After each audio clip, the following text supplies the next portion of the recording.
There are three main ways to market your business. First one, I call it the fast passive freedom. It's you selling.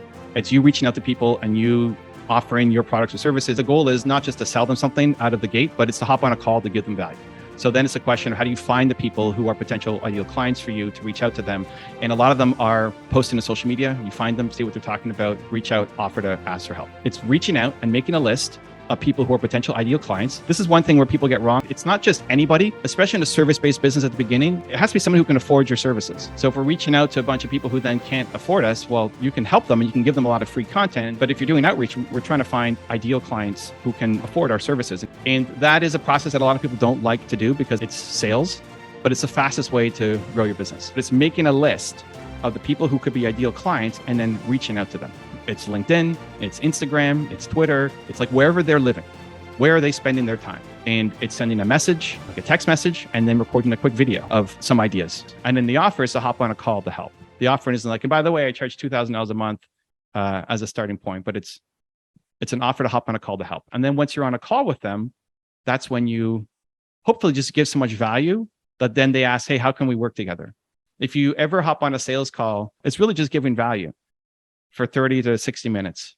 And then at the end, like, we want to do more. How do we work together? How do we do this together? What's the next step? So that's the starting process. That's sales. Again, as soon as you can make money in your business, the easier it is to just maintain the momentum and gives you a lot more opportunities to go off and build the company that you want. So that's the first part. Sales, we make a list, we're doing outreach, and how fast you want to grow is completely about how much work you want to put in. Right? Again, in Built to Serve, I'd say 50 to 100 messages a day. You could do that. It's completely doable, but you have to be targeting the right people who can afford to pay you. And you've got to be doing the outreach.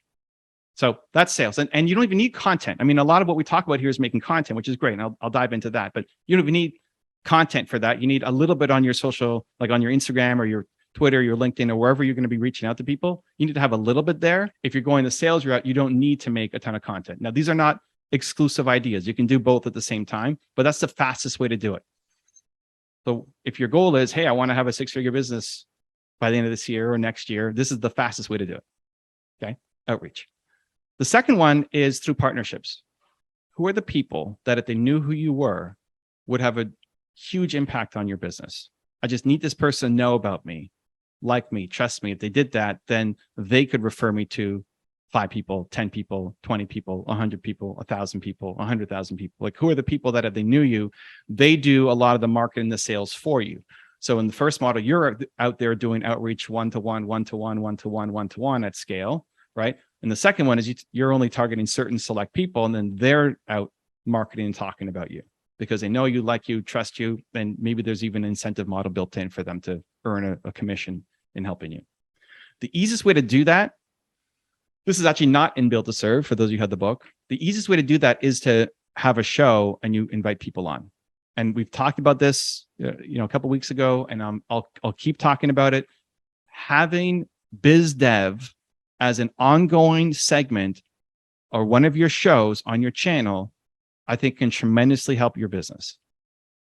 So in your content that you're putting up, it's not just your thought leadership and not just your coaching and not just you getting your ideas out to the world, but also an interview show that leads to business development for you, right? If you're trying to make an X amount goal that matters to you right now, like you want to hit 100,000 or a goal or a million or whatever, like if it's actually really, really, really important to you, the thought leadership sharing your message is how you change the world, but it's the slowest path. And so many people quit along the way because they run out of money. So this is an order of like what's going to generate faster money for you. Sales first, right? Outreach, and then having a show where it's biz dev. So who, if they knew who you were, would have a meaningful impact on your business, and then invite them to be interviewed for your show. As much as I send videos out to people, I sent a whole bunch of videos out this morning to a bunch of you, right? And people write back like, oh, thank you. This made my day. Like most people are still not sending videos out. So send videos out, like Instagram direct message video makes a huge difference. An 8-second video can dramatically change how somebody sees you, how they show up in their day, and you're staying top of mind with them.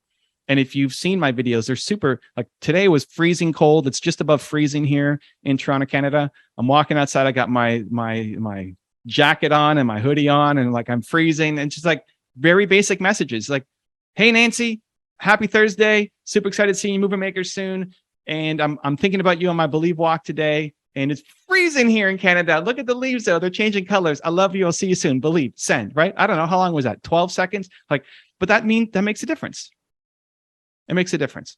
I think of Kira, who did the same thing to me, right? Where we did an Instagram live together. We did a book channeling. Kira was a guest a couple months ago here, Movement Makers. If you haven't seen it, the replays are in the chat or in the Discord.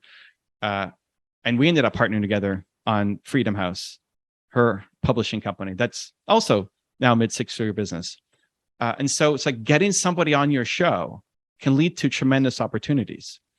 I did a YouTube bootcamp webinar a week or two ago, and we had a guy on who he had a couple 100,000 subscribers on the YouTube channel, and he was helping people pass their driving test in different states. Like, how do you pass a driving test in New York? How to pass a driving test in Cincinnati, et cetera.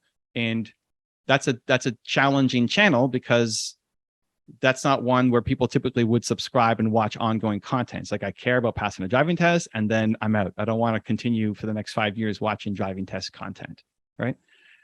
And so he wants to pivot his business to sell, instead of one-to-one to people, how to pass a driving test in Cincinnati, it's a one-to-one course, to selling to corporate and helping bigger corporations, trucking companies, with their training for defensive driving for their trucks. Like, okay, amazing. So the next question becomes, if you know who you're targeting, right? Cool. Who is a decision maker at that company? So there's tons of companies that could sell this stuff, right? How many trucking companies are there at the world? How many companies have a fleet of trucks? There's lots. Or just in America, there's lots. So who are the companies? And then who's the one who's going to hire you at that company? And he said, the chief safety officer. Perfect. You invite the chief safety officers from all of these big companies on your show as a guest. You are the only one who's ever asking them for an interview. Like, who's talking to the chief safety officer and having them as a guest on their podcast? Nobody. Who wants to talk about safety? Nobody, right? So nobody has ever reached out to them. It's not like you're trying to get The Rock on your channel. It's the chief safety officer at FedEx, right? It's like they've never been asked for an interview in their life. So they're a lot more honored now. So the decision maker who you're trying to get in touch with, who could be a huge partner source or referral source for you, could be actually pretty easy to get to because nobody's trying to get to them from the media angle. The challenge is people are going in thinking partnerships. That person doesn't want to sit down with you and have a partnership talk. But they'd love to come on and be a guest on your show and talk safety or talk about whatever the thing is that you guys are off selling, right? And so that channel doesn't have to be a giant channel. Like, you could start a brand new channel and say, I'm starting a new channel on YouTube talking about safety and how important it is. And I want people to learn defensive driving and why whatever the stats are, whatever it means so much to him. Cool. I'm starting a brand new channel on this. Do you want to be a guest on my show? Because I'm super curious about how FedEx does defensive driving and your safety record, right? People will come on a brand new show, but they don't want to sit down and have coffee with you to talk about partnerships. But when they come on your show, they fall in love with you. They get to know what you're all about, and then they want to do business with you. The opportunity for you to have guests on your show to talk about their thing that you genuinely care about, but they're potential clients of yours or referral partners of yours. I think everybody should put some serious, like, this could be the biggest change that you make in your content in the next 6 months to dramatically transform your business on a revenue side. Who are the people that knew who you were? Make a list of 100 people that knew who you were. And again, not Oprah and not The Rock, the industry people who, if they knew who you were, would make a huge impact on your business growing. And then do a weekly show inviting them as a guest on that you can do through Zoom and just record just like this. And even if that's on a brand new channel or part of your current channel, that can lead to significant relationships for you. So that's the second one. And then the third one is content. And content is where we focus a lot of energy here on, like, how do you get your message out to the world? And what I love thinking about with content, just to frame it, is what's the thing that you're trying to sell? And then show me you doing it.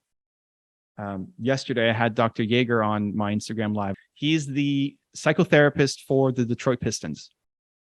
And he has a new book out. He's been on Oprah and does a lot of things behind the scenes for high performance, mostly around athletes, but now expanding. And we did a little mini coaching session. We talked about me being shy and why, and giving me some advice and breaking that down. That's the best kind of content. If you are a psychotherapist, the best thing you can do is show me you breaking somebody down.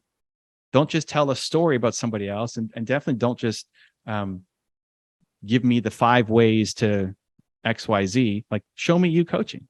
Show me you helping somebody. It's the easiest kind of content to make, and it leads to people wanting to work with you. I want to talk about storytelling, public speaking, and I want to go deeper with you guys today. When I was thinking about what to talk about for today, I thought, you know what? We should go deep with the questions that you guys have. So think about the question you've got. What's the most important thing you're struggling with right now with storytelling or public speaking? And whether we'll do it in the text chat or we bring people up on stage and talk about it, I really want to go deep to make sure that you're getting value out of this. Like, how do we take this speaking career of yours to the next step? Storytelling and public speaking. Where are you struggling right now? And your question will probably be really valuable to everybody else watching as well. All right, we got a couple hands coming up. So, let's bring Dr. O up. Good morning. I'm a storyteller, but I haven't honed it down. So my question is, how do I say one story, stick with it, to have the call to action, what I want people to gain from it? Because I can tell stories, but I haven't quite figured out how to make it work for the other person. So the best stories that you say from stage are the ones where you are helping people first, right? Like, the best stories that I've told are because I help people one-on-one first. Because when you're speaking live on stage to a group of people, you don't get a lot of fantastic feedback. Like, you can kind of look at their faces and see what's going on, but they have a lot of thoughts and yeah buts and what ifs in their head, but they're not expressing them. But when you sit down with somebody one-on-one, you get the feedback. You get to see what they're thinking. You get to hear the real thoughts going on in their head. And so my best stories have come, the stories that I tell on stage, the stories I just told in Vegas, I've told countless times to people one-on-one, and I know how to tell the story so that it moves them to a result. You can have a million different stories, and it's awesome that you're a storyteller. Stories, the point is to get people to move towards some kind of action. So the key is figuring out which story to tell in which context. So if you're going to go on stage and speak, what's the end goal that you want to have happen? And then what's the right story to tell in this situation? Does that make sense? I'm figuring it out. I would practice telling more stories to more individual people and ask them what they thought. Gotcha. And especially the resistance, like, where does it not make sense? Okay, I'll tell you a quick story. Okay. I had eye surgery the end of last month. And when I went to my doctor's office, he said I could go back to work. I work in the ER, and I decided I need a doctor's note not to work till July so that I can sit with what I really want to do with this in this space. And so the story for me is I have no income. So I have to figure if I really want to be in this space or not, because just the way to help people is to be able to be consistent and to have a way to pay my bills. Otherwise, I'm not going to be in this space. I'll go back, because every time I'm in the ER, I can't fit into this space. It's a different zone. So the story for me is to tell people that are 60-year-olds in healthcare that they need to live their best life. Even though they've lived a better life in something they know, it's okay to pivot. Because if you don't, what are you going to do at the end of life? And so, I mean, that's why I did it. That's the story I told myself. And so I'm just trying to figure how to take life situations and make it stories to help people make decisions. And I made that decision to say, I've burned that bridge. Is it a permanent bridge? I think it is, but I have to make it work. That's why I came on the call. No, I love it. And your journey becomes the story. So a couple of things in there, right? Like you haven't done the thing yet, right? You haven't built the successful career outside of healthcare yet. No. So we can't say, here's what I've done. Look at what I've done. But the story is that you have the courage to try and the willingness to try. And you're going to make mistakes and you're going to have self-doubt and you're going to not be sure if it's working out or not. And the willingness to try is the inspiration. So if we're telling a story, if my main call to action was, I want people to be willing to try, like if that's the message, be willing to try. Be willing to try. Right? You could have tons of stories, but my takeaway from this one is, hey, be willing to try. So when people are around you or they hear your speech or they watch your video, I need to feel like I should go off. I've got an idea. I need to be willing to try. Dr. O is going to go off and do it. And I need to be willing to try as well. So the message is be willing to try. Then you can tell a story around it. Gotcha. Let me tell you guys, I'm here I'm trying to do it too. Like I haven't started living my life yet. I'm trying. I don't know all the steps. I'm trying to figure it out. I know that I don't want to see any ER anymore because it makes me feel X, like whatever it actually makes you feel. And I know I want to be in a different spot. And I'm tired of people telling me that I'm too old. And I'm tired of telling myself that I'm too old and that I can't change. And then whatever like the actual thoughts are in your head that when you wake up, because you don't wake up every day and like, I'm going to go crush this goal. So like, what are the actual thoughts in your head? Because that's what brings us in and makes it personal. Okay. And then you share, and I still get up every day because I'm willing to try and I want to make this happen. So that when I walk away, I've been inspired by the story, but my takeaway is be willing to try. Gotcha. Thank you very much. Now, when you're talking to somebody one-on-one, then you can ask for feedback. It's like, okay, so what are you going to do now? And you see are they actually off, ready to try something, or are they still dealing with their own doubts and insecurities? Because when you're speaking on stage, again, you're speaking to a group of people. You don't get that feedback. But if you can structure, you have so many stories to tell. Cool. They don't all have to fit into one video or one speech. One main message per video, per speech that when I walk away with, if you think like the event I just came back from in Vegas, it's like, it was 3 days, 4 days. I don't remember. So many speakers, everybody gets up. There's another speech. And it's like it's speech overload. Like you guys have all been to events and it's just crazy speech overload. So to hope that somebody remembers everything that you're going to say is impossible. So it's like, what's the one thing that I'm going to get from your message that I can take away that you are the most valuable person for me from that event? And it starts with you having that intention as opposed to just standing up and saying, I got a bunch of stories to tell. Gotcha. Good luck. All right. Milko in the house. I saw him bouncing. What do we got, Milko? My question is not very well formed, but for me, because from what I know, good storytelling, you need to show emotion. And it's kind of like last time we kind of covered this and you showed us how you actually took you 700 videos or what was the number, something like that, to find your self and be yourself on camera. So for me, because I'm not used to sharing my emotions in any way, so I'm usually quite intense when I coach people, but I don't share my emotions. And I know that, for example, for storytelling, when you show your emotions, when you share them, it's much better and people can relate to you more. So I'm trying to find this voice but I can't really make the difference because sometimes I feel like I'm really putting it there and I'm kind of showing my emotions and stuff like that. And then it turns out at the video that it's not, or someone else is telling me that it's not really, it sounds a bit not genuine and so on. So kind of, I'm not sure where I'm going with this, but I got you.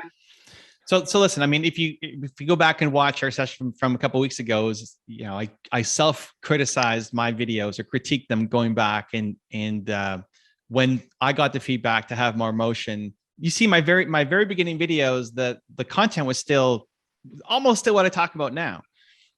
The delivery was way off. It's like, okay, guys, so I got a question from my reader, and you know, it's like just super boring watching it back. And then when I got the feedback to try to do more emotion, it felt forced, right? Like as I was critiquing my videos, like, look at that video. Like I'm trying, there is more energy, but it's not real Evan energy. It's a forced energy, but it's better than what it was, but it's not where it needs to be. And it's still pushing through that discomfort to practice and work on it, because it was 80% there. Some of the things are right, but I had to keep trying it on to like make it fit for me. One of the best things that helped me, and this is advice I told Alex too, who's in the house, so we could talk about him. When Alex first started doing stories at TDS, trying to dance salsa, he was doing stories at the front of the class, he was doing stories on videos. It all sucked. I mean, like what we all suck at the beginning, right? And Alex can add to the chat if he wants, kind of sharing stuff. But it was really bad, and the points were still good, but the delivery was just really, really bad. And so the exercise I gave him was, whenever you feel the emotion, film. So whenever you feel like that breakthrough video for me, I forget what number it was, like 670 something, was because I came back from that event. I was trying to help entrepreneur. I was so frustrated. And so I just filmed. I had no idea what I was going to say, and I just filmed. And the energy was on point. The content wasn't as good, but the energy was so much better. And it's the energy that's actually going to carry the day. And so whenever you feel the emotion, if you just come out of Movement Makers and you feel grateful, or you just come out of a coaching call and you feel frustrated, or whatever's happened, like you feel emotions throughout your day. They just may not be there when you're about to press record on the camera. So the trick is, have your phone with you, which we probably all do. And when you feel that emotion, you film. And it does two things. One, it gets you the practice of speaking from your heart, because we're speaking from our head with most of our videos. So it gets you the practice of speaking with your heart and letting that express, because you feel what it feels like, but you haven't practiced vocalizing what it feels like. And so it gets you that practice. The second thing is, when you go to try to tell that story again, if you're going to then tell that story on stage, you're going to tell that story in a future video, you can go back and watch how you delivered it when you were actually in that state. And then you can think back to, yeah, that's how I felt. Because it's hard to manufacture that sometimes when you're just sitting at home on your ball, kind of bouncing around, figuring out, talking about food choices, right? So that's the best activity that I would recommend. It's like, try to catch it during the week and then film, even if you don't post it. Just try to catch an emotion, any a positive or negative emotion, and film it. And don't stress if it sucks, and don't stress if it's not well thought out, or you don't really know what you're saying as you go. But just practice that, because the more you practice that, the better you'll get at it. And again, you can go watch it back and say, yeah, that's what it feels like to have that thought again, so you could get out of your head and into your heart. Thank you. It's cool. Very helpful. Yeah, I remember one time where, like, when I was really grinding on Alex to do this, we're at a dance event. So we hosted these dance parties once a week or so. And he was, I forget, he had some kind of emotion, right? He was upset or he was happy. I don't remember what it was. Like, dude, go film. Like, now? Yeah, go film now. And then he filmed. It's like, that's what you need to train yourself to do. You're feeling emotional, film, even if just for yourself, to get the repetition down. Movement Makers in the house. This is one of the most fun topics because this is something that I struggled probably the most with in making my content. And one of the biggest reasons why I did not do well at the beginning. And so I don't know who asked this topic, but this is a fantastic one. We are talking today about how to make content that touches people's hearts. So let's dive in. This is awesome. We talk about emotional commitment, the thing I struggled the most with, and we're going to go and look at some of my old videos and be embarrassed by how bad it was at the start. So just like your success can be other people's inspiration, how much you sucked and kept going can also be other people's inspiration. So that's the goal for today's session. So emotional commitment, I'd never even heard of this term before. This is something, one of the most important changes that I made as a content creator that started to make an impact. And it came from my agent, Steve. This is a picture of me and Steve when we met up in New York. And my first videos weren't that great. And you can go back and you can watch. We're not going to go through too many today, but a few, the more embarrassing ones. And this is my very first video. And in my first video, I thought I had to be professional. I thought I had to be in a suit and sit down and have it professionally filmed and memorize my lines and be perfect and scripted. And this took 2 days to make. And I had 3 comments in that first year, right? My mom, my sister, and this guy, ABC TV ads. So in 1 year of my first video going up, I only had 3 comments and 2 of them were from my family. And so it was really rough. And I made all the mistakes that we all make. And so the goal was something like this, and Movement Makers, is to try to help you guys shortcut the path so that you're not, you don't have to take as long as I did to get there. And so emotional commitment behind the content made a huge difference. So you guys are, you know what you're talking about. You're experts, right? You've been through something, and that something can help inspire and serve a lot of people. The problem is, and the problem for me and in watching your videos, the problem for you is you're saying a lot of times the right words, and we're so focused on saying the right words, but there's no emotion behind the words. And if there's no emotion behind the words, then people won't follow along. They won't pay attention. They won't take notice. They won't do the action, and your content, your channel won't grow. So even more important than the perfect words that you're saying is how emotionally connected are you to the thing that you're saying? It's the old Maya Angelou quote that people remember how you made them feel, right? That's what they remember the most, not what you said, but how you made them feel. And if there's no emotion behind the words you're saying, then they won't feel anything different. So Steve had just incredible patience with me for some reason. He just loved me for some reason, I guess, because it took me a long time to get halfway decent on camera, on videos. And yeah, I must have been his little pet project or charity case to help me get going. So emotional commitment is what we want to start paying attention to in our content. All right, deep breath. Let's start looking at some old Evan Carmichael videos, and I will give myself some coaching and look back. So I started in 2009. Okay, and we don't have to go all the way back. You guys can look at that if you want. This is 2011 now. This is my 3rd year of making content. Okay, so it's not just like my first video going up. This is Evan in year 3 of making content. Okay, so first I'm making all the classic mistakes, right? I have my intro coming on as the first thing. I thought I had to be fancy and professional and show off, right? So, you know, we're not doing this. No fancy intros. Hi, I'm Evan Carmichael. Welcome to another edition of Ask Evan. In today's video, okay, so already, you know, there's no energy. Hi, I'm Evan Carmichael, and welcome to another edition of Ask Evan, right? I'm going to answer a question from one of my readers, Inaoro, who is asking about the videos that I make, how I make them, and why I make them. So specifically, wrote in asking, "Hi Evan, you are just a great guy for being consistent with your messages." Thank you.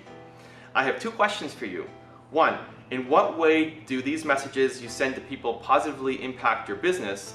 I mean, economically or financially. And 2, do you have people working on them and sending them out for you, or do you have to write and work on people's questions, new ideas continuously? When do you have the core of your business to take care of as well? I want to say something like this, but I need to know if it's worth my while. Thanks, and Oro. So a couple of ideas here for you on how I create these videos.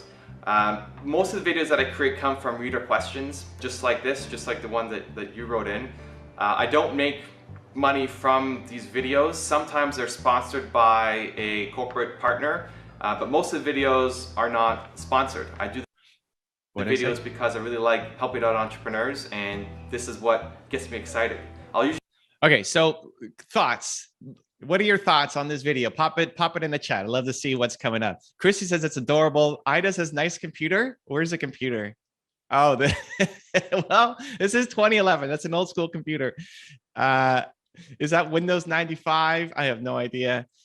How were you making money back then? So I mean, I wasn't at the beginning, right? I had some sponsors on videos, but like I said, I love doing it, you know? Like I'm 3 years in making content just because I love doing it. Now I had sold my business already, a different business, my first company, and I had some money. So it wasn't that I needed this to necessarily pay off right away. But I just love doing it, right? Like how do you keep going even on year 3 when you're struggling and not getting traction and not making any money? Well, it's just because I love actually doing it. Your smile is underutilized. No energy, says Michael. Shy Evan, low energy compared to current Evan. It's somewhat flat. That's very kind. Denise, I'd say it's very flat compared to you now, but still genuine, honest, and real. So this is the difference, right? Izumi says, I don't feel Evan that I feel now. Critiques, monotone, no energy, no powerful intro statement. Yeah. So to Denise's point, right, it's still genuine, honest, and real. This is where a lot of you are stuck. And I think honestly, a lot of you are already better than this. I'm still the same guy. And I still have a lot of same information to share. I mean, I've hopefully learned a little bit in the past, 11 years, but I know a lot. 2011 knows a lot. 2011 Evan knows a lot. And you guys know a lot, and you're already better than me probably in this, but this is what a lot of people's videos look like when they're getting into thought leadership. You like read somebody's question and then you just start talking and sharing and helping. But because it's flat and monotone, people won't listen to the actual content. And so I'm still the same guy. This is still me. I have less hair, but more emotional commitment. That's the difference, right? So we don't have to watch this whole thing. We'll go to the next one. Zane says, Evan isn't bouncing. Bouncing helps. Okay, so 2012, we're a full year later now. And now also just quick update. These are not the old thumbnails I used. I didn't even have thumbnails back then. We've just been going back and updating all of our old thumbnails. So let's see how good 2012, Evan, another year of practice, 4 years in now on my YouTube journey. And I'd love to see some comments down as well as you start watching. What do you think?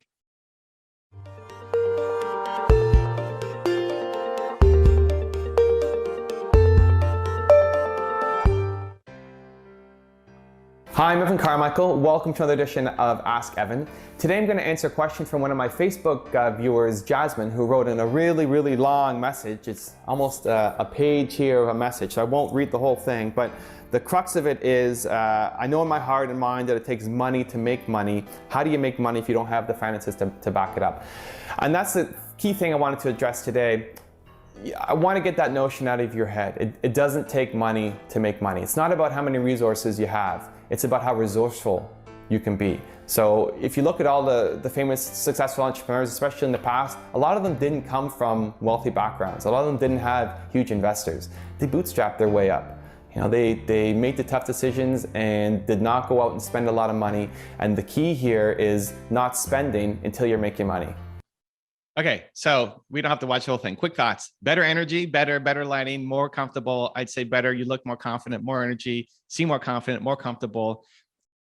Still pitching in the beginning, a little more energy, and you got right into it. Yeah, so I mean, this is still, I think, pretty bad. If you're comparing it to 2011, Evan, then maybe it's a little bit better. But in terms of emotional commitment, it still sucks. There's still no real energy behind this. I'm just answering the question. And again, I just didn't know. This is just part of, if I knew and I had something to work on, I could make it better. I thought, here's this person's question. I'm going to answer the question. And hopefully it helps and move on to the next thing. And so there, I might be a little more practiced or comfortable in front of the camera with an extra year under my belt. But in terms of the emotional commitment behind the words, it's not really there. And It's funny that, I'm watching back, this is now 10 years ago, that whole line that I used about, it's about how resourceful you are instead of how many resources you have. It's still something I'll say today. It's like 2012 Evan was a pretty smart guy. He had some information there, but the delivery still needed a lot of work. And so this, again, I think a lot of you are already still ahead in your delivery over 2012 Evan, and you definitely have the information inside your head. And so it's, how do we bring more energy out? Zan saying, how would the emotionally committed Evan say it today? Well, this is it. Like, look at the range that I'm using now. Look at the energy and look at me laughing at myself now. This is, if you've seen in my videos on stage or how we even start movement makers, there's a lot more energy. Just go watch any of my videos where, especially the espresso ones where I'm talking. It's just being able to tap into that emotional range instead of just being trapped in your logical brain, because the content is the same. It's the wrapping around it. I said something that Zen liked there. He's going, ooh, the content is not that different, but the packaging and how I wrapped it has changed dramatically, which allows it to hit people in a stronger way. Denise said, so I thought this was pretty good. I need new definition for emotional delivery and impact. Yeah, and we're so worried about saying the right words. You're so worried about getting the perfect script. It's like the script is not the thing. The emotional commitment you have behind the words that you're saying is the thing that will move the needle for people. And so every time we try to learn a new skill, the emotional commitment will probably drop down a bit. Every time I give you a new structure to say, hey, like, try to start with a powerful opinion. Now you're so stressed out about, what's a powerful opinion? Did I get the powerful opinion right? Did that work or not? Right. And so it's okay to take a little bit of a step back every time we're trying to learn something new, but I want this to be something that you're constantly looking at to improve your content, in watching yourself back to say, how emotionally committed was I to that message? Was I feeling it more than was I worried about saying the right words? Today, we are talking about Instagram, and the past year and a half, I guess I've had a love-hate relationship with Instagram, and I'm going to share my new plan. We just shifted our entire direction actually last week, and so this is very timely. This happened to be our talk for today. So we're gonna dive in. This is a really important one. Instagram, growing and serving your community, and I'm going to talk about my plan, which I've not talked about. Again, I just finalized it with Nina last week. And then how you can win with content and win with community as well, if you're taking Instagram seriously this year. Cool. So here's one of the things that has really been frustrating for the past year and a half, is that the reach is down. Organic reach on Instagram has been dropping. And I still love YouTube. YouTube is still my number one, but I like having a number two for the short form. Like, where do you put your short form content? And there's Instagram and TikTok and Twitter and LinkedIn and Snap and all the other platforms. But the organic reach has been dropping. This is a quote from Gary Vee from 2 years ago, if you want to go, watch his video. But Instagram's organic reach is finished. So just as we figured it out, it's over. It's over. Now, it's a little bit, this might be a little bit hyperbolic, might exaggerate a little bit. I wouldn't say it's over, but it is harder to win compared to before. And everybody in my circle is seeing their reach go down, especially over the past 6 months or so. So when that starts to happen, it's like, okay, am I doing something wrong? Am I on the wrong platform? How do I fix this? So this is what's guided a lot of my thinking, especially the past 6 months. The second is that growth is down. And so this is a comparison of Instagram to TikTok for me. So it's May 2022 as we're recording this. This is my growth on Instagram versus TikTok. Now, Instagram, I didn't really take seriously until about 2019. So just as Gary Vee is saying, it's over, it's when I started taking it seriously. And that's where we had our biggest jump. I had an account back in 2016, but wasn't really doing much with it. And you can see we had a big jump, and it's been kind of this slow upward growth. Meanwhile, TikTok has been growing for us at an incredible rate with very little effort. And the effort, I mean, here is that we're still posting a lot of content there, but Instagram has been my number one for short form. So it's been YouTube, Instagram, TikTok. has been, the past year or so. And in looking at the numbers, like, holy cow, we're getting so much more incredible growth off of TikTok. And so I want to talk TikTok a little bit today as well. I'm not going to dive deep into TikTok strategies. That can be a whole other session if you want to do it. But it's easier to grow, and it's now becoming a place for education as well. So if you can see, I see the difference. So Mary's saying geometric progression with TikTok. Yeah. The other really cool thing about TikTok that is interesting is yesterday they just announced a revenue share program. So one of the main reasons why YouTube has been so big for so long is they share their revenue, where the other platforms really suck at sharing revenue. So as of yesterday, they launched a new program. It's coming out in June, and they're going to be given a 50-50 split, a little worse than YouTube, but still decent, off of ads that show up in front of your content. Right now, to qualify, you have to have over 100,000 followers. But that honestly should be an achievable goal for you guys. For what you want to do, for the people you want to serve, for the message you want to put out there to the world, you've got a big message, and we should be aiming towards having a bigger following. It doesn't mean you have to have 10 million followers to be able to do it, but 100,000 followers is an achievable goal, and it's likely going to just go down as they expand the program. So once you can start making money on it as well, it makes it a lot more appealing to a lot of people.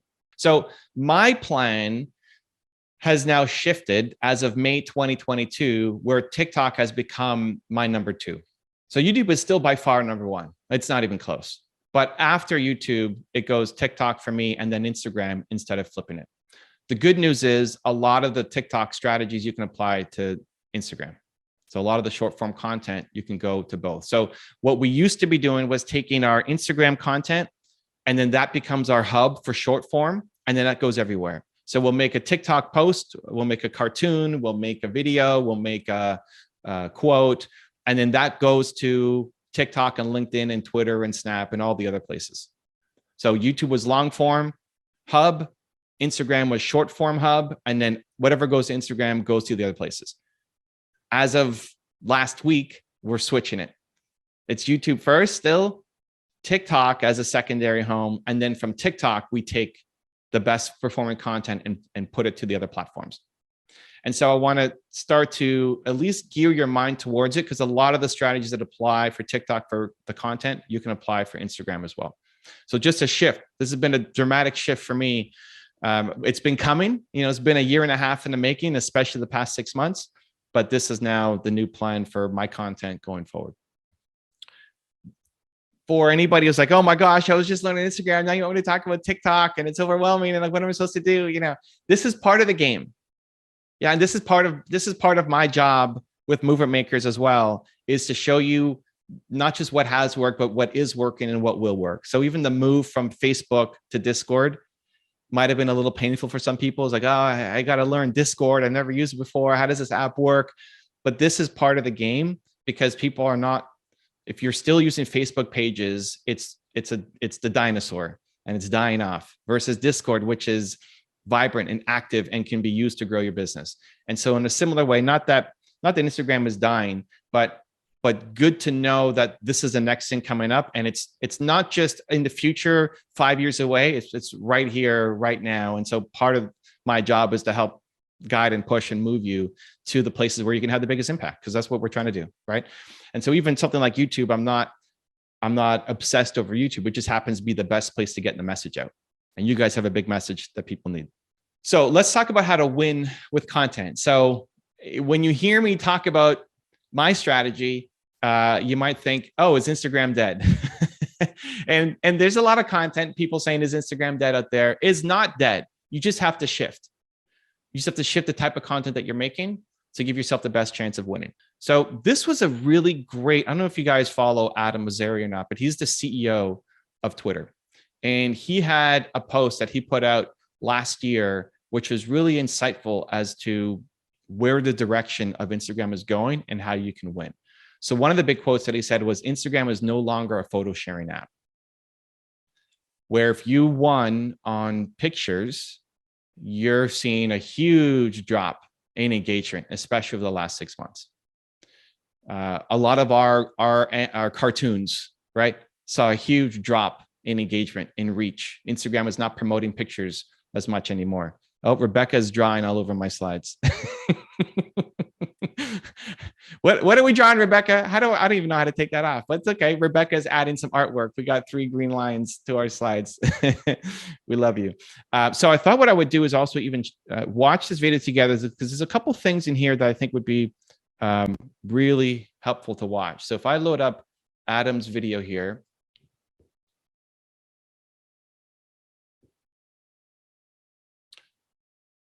there's a couple of things I want to take note of. Start sharing more about what we're currently working on internally at Instagram, just to give you a sense of what's coming before it comes. Right. So again, this is the CEO of Instagram talking about what they're currently working on and giving you a heads up before it comes, right? So this was, I don't know how to take this off with Rebecca's 3 lines. Anyway, we'll figure that out. Before it comes. So this is end of June, 2021. Right now, we are trying to build new experiences primarily in 4 areas. The first is creators, and I've talked a lot about creators and trying to help them make a living. And this has to do with the shift in power from institutions to individuals across industries. The second is video. Video is driving an immense amount of growth online for all the major platforms right now, and it's one that I think we need to lean into more. And I'm going to actually talk about that more in a minute. The third is shopping. Now, the pandemic shifted or accelerated the shift of commerce from offline to online by a number of years, and we're trying to lean into that trend. And the fourth is messaging. How people connect with their close friends has changed a lot over the last 5 years or so, and has moved primarily to messaging away from. What's interesting here, he doesn't talk a lot about messaging besides this one point, but he says people are moving towards messaging and right here, away from feeds and stories. So he's gonna go in about video, but Instagram, one of the biggest benefits of Instagram is a messaging platform. The big advantage of Instagram versus a TikTok is you can message people who are not following you. So a lot of activity on Instagram is going down in the DMs, and we'll talk about a messaging strategy later on today. But the theme of this was Instagram growth and community. That was the name of it. And so having a solid messaging strategy is a great way for you to win, build connections, build customers, build following, etc. But it's interesting to hear him say that a lot of people now on Instagram are spending their time not consuming away from the feed and the stories, and instead turning to messaging. Feed and stories products. But today I actually want to talk a bit more about video. And I want to start by saying we're no longer a photo sharing. So that was it. Like, we're no longer a photo sharing app. And this got a lot of people really upset. It's got a lot of people who built their brand off of Instagram photos. You see some of the comments here. That sucks. We love pictures. Why won't Instagram work for having real customer service? Instagram is never going to have what TikTok has in terms of video, algorithm, etc. It's like people are really upset. So Instagram is no longer a photo sharing app. So if you look at your engagement, I don't know how long you've been on Instagram, but the engagement on your pictures and the reach on your pictures versus the videos has dropped dramatically. Today, exciting, we're going to be doing YouTube channel breakdowns. And this came up as a result of Lady Lexi, who joins me on my gaming live stream most nights that I'm going live.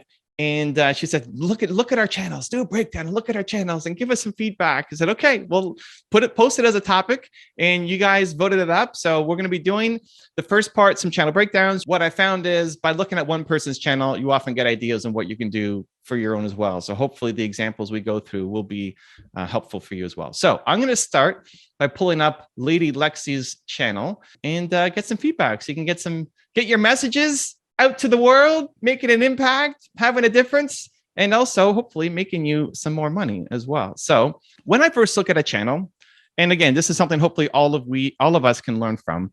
First thing we look at is our banner and our avatar here, right? So I can see her face here, cool. This is probably a little too much text. And lady, this is something that we've been talking a lot about. Trying to say too much. So what are you all about, right? When I come and land on this channel, what are you all about? And so new show. We don't have to make this as promotional. Imagine somebody who doesn't know who you are. So we're not talking to people who already know us. We're talking to brand new people. So what do they need to know about us? I'm less concerned about the time nobody really consumes YouTube videos by time. Nobody's really, like, even my own videos, nobody's like, oh my gosh, Evan, you were 5 minutes late on your video. What happened? Or you forgot to post yesterday. What happened? We're not so important in people's lives, right? Where most people subscribe to a couple hundred channels, so they're not really paying attention. So the schedule doesn't really matter. So I wouldn't worry about most of this. So new show I would take out. Weekly on Wednesdays, a time schedule I would take out. And it's more like, what are you all about? Like, what's the value I'm going to get from the channel? What am I going to learn? How am I going to improve myself? What am I going to leave watching your videos feeling? And so that's the messaging that we want to have on here. I would change the avatar to be you, unless this becomes your character for all the videos, but it's not anywhere in your videos. So I would make this you. And for most of you, I got asked yesterday in a presentation, is it better to do your company logo as your brand or your face? And almost always the answer is face, because people connect with people a lot more than they'll connect with a logo. The only exception is if you are a bigger company or you have multiple people on the team who are going to be on the videos, then there might be a case for that. But you guys are all individual brands. Like, we're trying to build your brand up, not for your ego and people to, say how amazing you are, but to serve and to help. And you should be instantly recognizable. So this should be your face, Lady Lexi. And then even the title. So if I look at this combination, what do we think? Like, if some good comments. If you guys want to leave some comments here, forget about the videos. If you just saw this banner with the background, we got this water, this beach, and then you saw the title, Lady Lexi's Life on the Road. What kind of channel do you think this would be? I thought it was a travel vlog, says Anita in the chat. If you were just to happen on this, traveling, says Mary, travel, says Andre. So we're getting a lot of travel thoughts, and it's probably what I would think too, to be honest, right? It's like, ooh, Lady Lexi's life on the road. She's going to be traveling. She's going to be going places. Look at her on the beach, which is not really what the channel is all about, or maybe it used to be. I don't know. But what is the story that you've been through? I mean, on the gaming stream when you've been joining in, Brian says, look, there's too much going on there. Lydia says meditation. Joyce says traveling. Shaq says meditation or yoga. A lot of it has been your healing journey. It's been about speaking up. It's been about finding the right doctors to support you on your journey, right? So what's the imagery that supports that? The meditation is probably the closest thing to the journey, is not so much about travel and beaches, etc. So I would rethink that style behind you so that people, when they first land, because again, we're not talking to our friends and people who know us, it's brand new people who've never heard us before. We don't want them to think probably that we are a travel vlog. Now, looking at the thumbnails, I know you've been doing a lot of work getting the text shorter. So I think some of the older videos had a lot of text. And if we look down, so if we look at, some of these, for example, right? You can't read that. And I'm on my computer. Now go to my phone and it's going to be super tiny. It's just impossible to read, impossible to see who these people are. And so good job on doing the work to get it to something like this, where it is so much easier to read than this. The next step would be to make the font easier to read. So this font, any fancy font, is hard to read, especially small. And you got to imagine people are scrolling through really quickly through your videos, just like imagine they're walking through a grocery store aisle and they're picking what cereal box that they're going to pick. The one that stands out the most is the one they're going to pick. So your videos might be showing up on people's feeds, but they're scrolling. So it has to stop them from scrolling and make it instantly something that they want to be able to click on. And so making the text legible and a good size is important. So the sizing is a lot better now, but the font choice makes it hard and the color scheme makes it hard. So all of these stylized fonts should be used very sparingly. Even all of this is hard to read. The stylized fonts are really hard to read. So what you want to do is use thick, chunky, easy to read fonts that when they're really small, really stand out. So if you're looking at, and the good news about YouTube is you can go back and redo all these things. You can go back and you can update all of these videos as well. You can change the thumbnail style on them to make it stand out a little bit more. So there is a lot going on here. I would stick to a color scheme. Usually we'd look at like a neutral color. So look like white, black. If you look at mine, it's like white, black, and gold. right? You can potentially throw in a second accent color if you want, but just that color scheme then makes it easy to say, hey, that's an Evan Carmichael video. And that becomes the goal. It's like, I want people to say that is a Lady Lexi video. Next, in terms of the pictures, generally bigger faces work. So faces work for sure. When it's just text, it doesn't work as well. And when it's just a picture, it doesn't work as well. So faces with text works the best. And again, I need to be able to see you from the phone. So a lot of these pictures are too small. This one is probably your best one where I can clearly see you, right? I can see you. Imagine I'm scrolling super quick through the videos, right? If I'm scrolling, I don't know. I mean, even looking at this on a computer, I don't know that this is you. These 5 pictures of Lady Lexi. So I would zoom in and make it something like this as much as possible. If you're having 2 people, then you can have them side by side. You can have them one on each side. Obviously, this is Terry Way Thompson, fellow movement makers. We love you, Terry. All of this should be zoomed in more. So you could be you on the side, Terry on one side, text in the middle, or both of you on one side and text on the side. The faces get a little bit smaller when you're using 2 people on the thumbnail, but it could still be bigger than what we've been using here. So a lot of this is just getting people to click. If I can't read the text and I can't see the face, I'm not likely to click. And if I am confused by what the channel is all about, right? If I think it's a travel vlog, then I'm probably not going to watch the video as well.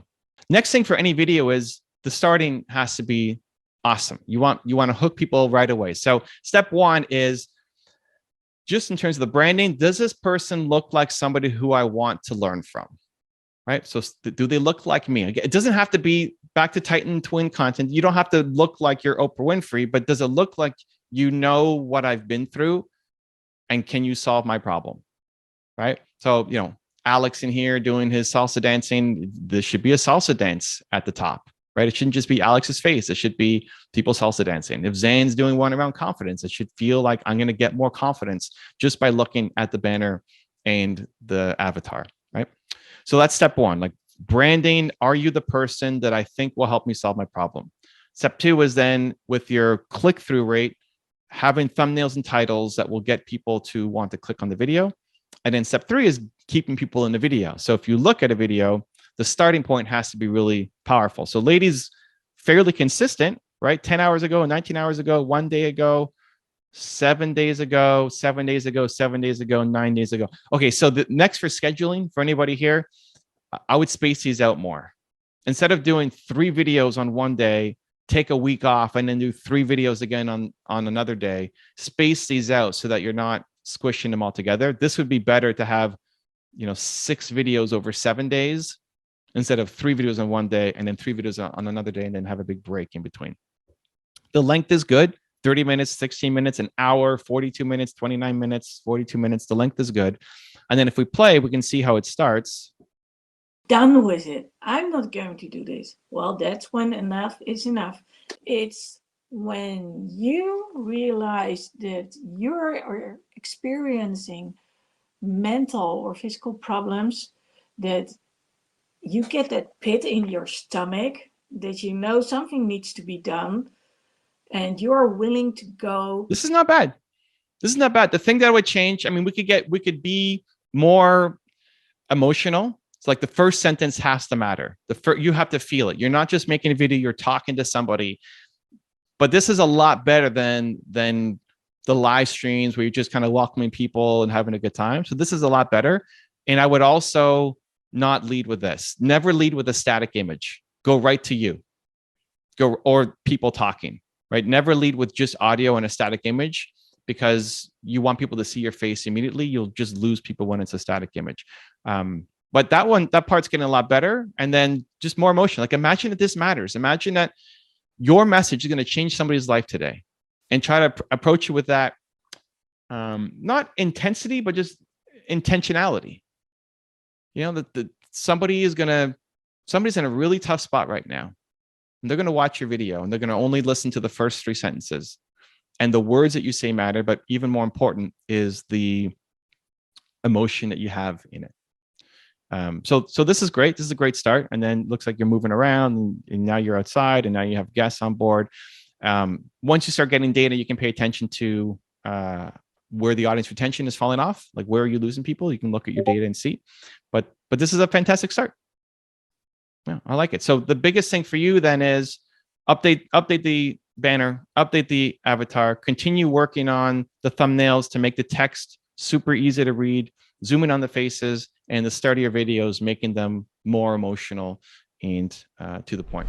If you want to watch the full version of this video, as well as train live with me twice a month to help you build your movement and be around some other amazing people just like you, check out my Movement Makers program. The link to join is right there next to me. Can't wait to see you there. Continue to believe and go join.